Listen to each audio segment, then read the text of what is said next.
नसीहत करदन बालनाथ रांझा, जोग दे के बालनाथ ने रांझे नूं नसीहत की है। गौर करनी है। बाबा जी सरकार वारिस शाह फरमाते ने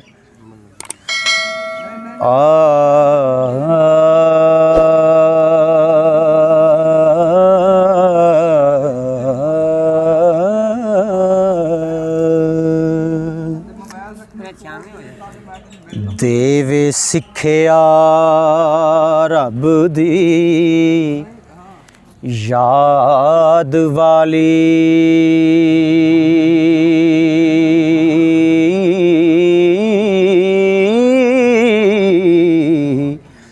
दस राजो गुरां दे जाइए जी,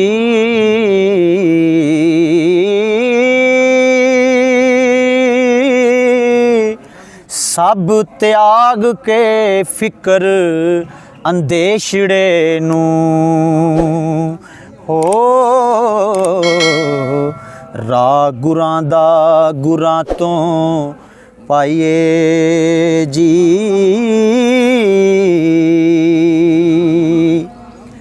साडा आत्मा जाए पर इस्तरी तो, इस तौर सी जोग कमाए जी। लख पद्मनी चतरनी नजर आवे हो, उथे जऊ नूं ना डुलाए जी।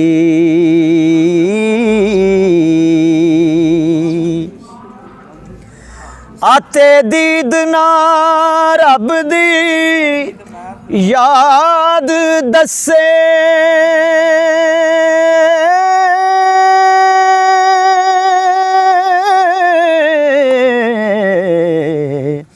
गुरु जोग दे पंथ नूं पाइए जी।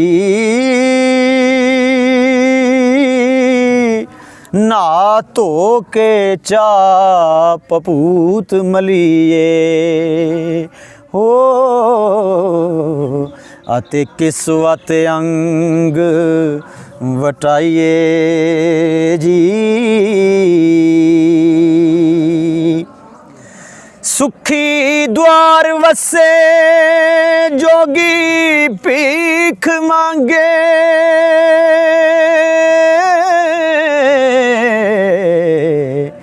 दे दुआ असीस सुनाइए जी। असी भात सो नगर दी भीख लैके हो, मस्त लटक दे द्वार को आइए जी।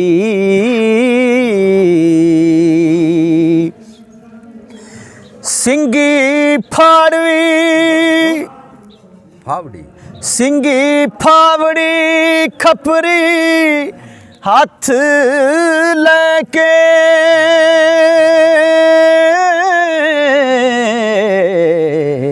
पहले रब दा नाम ध्याइए जी।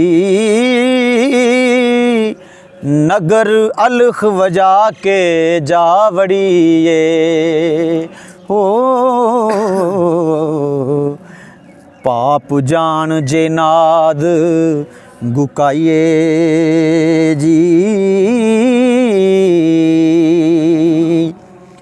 बुढ़ी मानू जाके करो ने चांग, छोटी भैन मसाल ठहराइए जी। वारस शाह यकीन दी गल चंगी हो, सबो हक ही हक ठहराइए जी। हाय हाय।